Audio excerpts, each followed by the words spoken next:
De Tiro Casero les informamos que este sábado 25 cumplimos un año. Sí, un año poniendo a la música joven paraguaya en primer lugar junto a la música latinoamericana de ese tenor.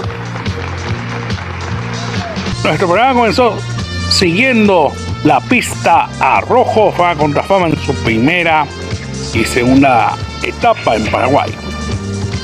Y hablando de Rojo, el programa Casa Talentos de Televisión Nacional de Chile, que comenzó en diciembre de 2002 y terminó abruptamente en el 2019 en los prolegómenos de una infame, patética y penosa pandemia de COVID-19.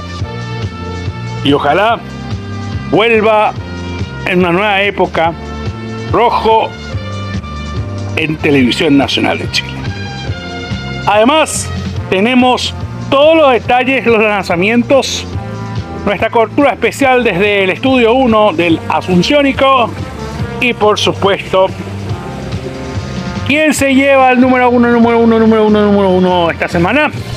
No se pierdan este sábado aniversario, primer año de Así Suena Paraguay, por Spotify y Noticias de 1.